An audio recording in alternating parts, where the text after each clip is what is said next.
ঝালকাঠিতে সড়ক দুর্ঘটনায় ১৪ জনের মৃত্যুর ঘটনায় মামলা হয়নি এখনো। এমন মৃত্যুতে শোকস্তব্ধ পরিবার, স্বজন, এলাকাবাসী। নিহতদের মধ্যে ৪ জন একই পরিবারের সদস্য, ২ জন তাদের নিকটাত্মীয়।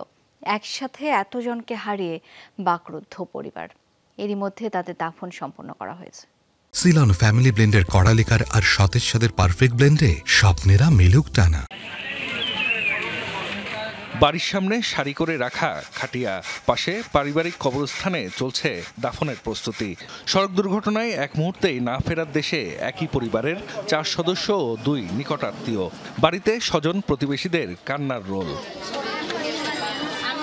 ঝালকাঠির গাবখান সেতুর টোল প্লাজা এলাকায় ট্রাক চাপায় প্রাণ হারান প্রাইভেট কার আরোহী রাজাপুর উপজেলার সাউথপুর গ্রামের বাসিন্দা হাসিবুর রহমান, তার স্ত্রী সোনিয়া বেগম, তাদের ৩ বছর বয়সী মেয়ে তানিয়া ও ১ বছর বয়সী ছেলে তাহমিদ। স্থানীয় মাদ্রাসা মাঠে তাদের জানাজা হয়, পরে দাফন করা হয় পারিবারিক কবরস্থানে। তাদের পরিবারের বাবা যে মারা গেছে, ওনার বাবা অনেক আগেই মারা গেছে, ১ বছর আগে আর কি।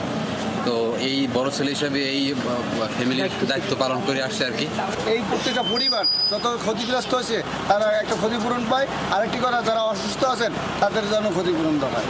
প্রাইভেট কারে আরও ছিলেন হাসিবুর রহমানের স্ত্রীর বোন রিপা ও তার স্বামী আল ইমরান।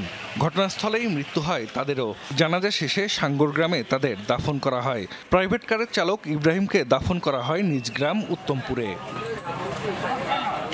একই দুর্ঘটনায় নিহত হন কাঠালিয়া উপজেলার বাসিন্দা জাহানারা বেগম ও তার মেয়ে তাহমিনা।